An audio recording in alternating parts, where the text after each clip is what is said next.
Man comes to the cafe on time at 8 every morning, but he never drinks coffee. He just sits there staring at the clock. When the time hits 8:09, he quickly stops the hands on his own watch, then heads straight for the biggest casino in Las Vegas. He taps the machine in front of him and hits the jackpot right away, but he shows no reaction inside, as if the result was already expected. What is even stranger is that even though he has insane luck and wins every time, he only bets a few $100s each round, and every time he wins it is always the house's money. Such precise control naturally raises the casino's suspicion, but just as they start looking for evidence of Jack cheating, Jack senses ahead of time that the casino is monitoring him. To avoid unnecessary trouble, he decisively cashes out and leaves, but he happens to run into robbers holding guns at the counter. A security guard earning $3,000 a month shouts to stop them, only to be shot dead the very next second. Jack is scared but relieved, because all of this is something he saw beforehand. So before the gambler next to him makes a move, Jack takes him down and grabs his gun. But since the robber has not pulled his gun yet, and the weapon is currently in Jack's hand, the guard sees him as the robber. Jack cannot explain and can only run, because even if the truth comes out, he cannot escape the casino's torture. This is obvious from the security manager ordering everyone to catch him, but Jack is not panicked at all. Instead, he plays hide and seek with the guards, avoiding their sight every time with small movements. But this cannot last forever, so Jack deliberately exposes himself to the cameras, drawing all the guards to one side of the casino,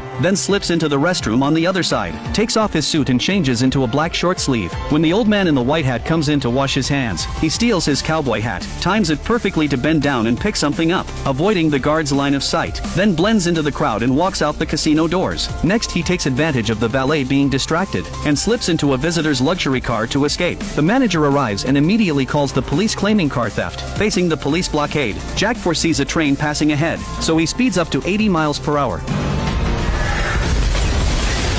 After foreseeing the result of himself passing at 80, Jack boosts his speed to 120, barely scraping past the train, and successfully shaking off the cops. But what he never expected is that his ability to see the future had already been noticed by the FBI. Now, along with Jack's behavior in the casino, they are even more certain that he has extraordinary abilities, so they decide to capture him. At the same time, Jack also foresees the police coming, but he chooses not to run. He wants to see what they want, but before he can say anything, Callie tracks him down using the GPS in the stolen car. After sending the old man away, Callie jokes with Jack for a moment, then shifts the topic and says, a terrorist group smuggled a nuclear bomb into the United States, but the FBI still cannot find where the bomb is planted, so they want him to foresee where it will explode. Jack tries to play dumb, but he cannot explain what happened in the casino, so he finally admits it, and says he cannot help, because he can only see 2 minutes into the future. Even if he sees 2 minutes before the explosion, he is not sure he can stop it, and even if he succeeds, he would become a tool for the government, and never live a normal life again, but with the country in danger. Callie does not care about his feelings, so she decides